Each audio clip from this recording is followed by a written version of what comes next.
2024 ഇന്ത്യക്കാർ ഏറ്റവും കൂടുതൽ സെർച്ച് ചെയ്ത വാക്കുകൾ വെളിപ്പെടുത്തിയിരിക്കുകയാണ് ഗൂഗിൾ. കായികം മുതൽ രാഷ്ട്രീയവും വിനോദവുമൊക്കെ ഇന്ത്യക്കാരുടെ ചർച്ചാ വിഷയമായിരുന്നുവെന്ന് റിപ്പോർട്ടിൽ നിന്ന് നമുക്ക് മനസ്സിലാക്കാം. ഗൂഗിൾ ഇയർ ഇൻ സെർച്ച് 2024 എന്ന റിപ്പോർട്ടിലാണ് ഇത് സംബന്ധിച്ച് വിവരങ്ങൾ രേഖപ്പെടുത്തിയിരിക്കുന്നത്. ക്രിക്കറ്റിനോടുള്ള ജനങ്ങളുടെ അഭിനിവേശം പ്രകടമാക്കുന്നതാണ് ഈ വർഷത്തെ സെർച്ച് റിപ്പോർട്ടുകൾ. IPL ആണ് പട്ടികയിൽ ഒന്നാമത് നിൽക്കുന്നത്. തൊട്ടുപിന്നാലെ തന്നെ T20 ലോകകപ്പുമുണ്ട്. 2024 തെരഞ്ഞെടുപ്പ് ഫലവും ജനങ്ങൾ ഏറ്റവും കൂടുതൽ സെർച്ച് ചെയ്ത വാക്കാണ്. ഇനി സിനിമയുടെ കാറ്റഗറി നോക്കുകയാണെങ്കിൽ രാജ്കുമാർ റാവുവിന്റെയും ശ്രദ്ധ കപൂറിന്റെയും സ്ത്രീ 2 ആണ് പട്ടികയിൽ ഒന്നാം സ്ഥാനത്തുള്ളത്. അമിതാഭ് ബച്ചന്റെ കൽക്കിയും നിരൂപക പ്രശംസ നേടിയ വിക്രാന്ത് മാസിയുടെ 12th ഫെയിലും പിന്നാലെ തന്നെയുണ്ട്. മലയാളത്തിൽ നിന്ന് മഞ്ഞുമൽ ബോയ്സ് 7ാം സ്ഥാനത്തും ആവേശം 10ാം സ്ഥാനത്തും പട്ടികയിലുണ്ട്. ഏറ്റവും കൂടുതൽ ആളുകൾ തിരഞ്ഞ വ്യക്തി ഒളിമ്പിക്സ് ഫൈനലിൽ എത്തുന്ന ഇന്ത്യയുടെ ആദ്യ വനിതാ ഗുസ്തി താരം വിനേഷ് ഫോഗട്ടാണ്. ബ്രിജ്ഭൂഷൺ സിംഗിനെതിരെ പരാതി നൽകിയതും 2024 ഹരിയാന അസംബ്ലി തെരഞ്ഞെടുപ്പിൽ ജുലാനയിൽ നിന്ന് നിയമസഭാംഗമായി തെരഞ്ഞെടുക്കപ്പെട്ടതുമൊക്കെ ഫോഗട്ടിനെ വാർത്തകളിൽ നിറച്ചിരുന്നു. ബീഹാർ മുഖ്യമന്ത്രി നിതീഷ് കുമാറാണ് 2ാം സ്ഥാനത്ത്. ചിരാഗ് പസ്വാൻ 3ാം സ്ഥാനത്തും ഹർദിക് പാണ്ഡ്യ 4ാം സ്ഥാനത്തുമെത്തി. ഇന്ത്യയിൽ ഏറ്റവും കൂടുതൽ ആളുകൾ തിരഞ്ഞ 5ാമത്തെ പേര് നടനും രാഷ്ട്രീയ പ്രവർത്തകനുമായ പവൻ കല്യാണിന്റേതാണ്.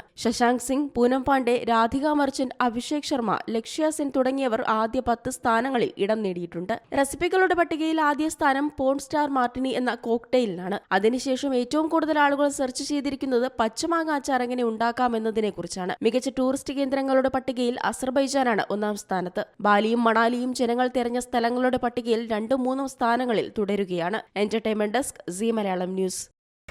പുതിയ വാർത്തകളും വിശേഷങ്ങളും ഇനി വിരൽ തുമ്പിൽ. എല്ലാ ഡിജിറ്റൽ പ്ലാറ്റ്ഫോമുകളിലും ഇപ്പോൾ സി മലയാളം ന്യൂസ് ലഭ്യം.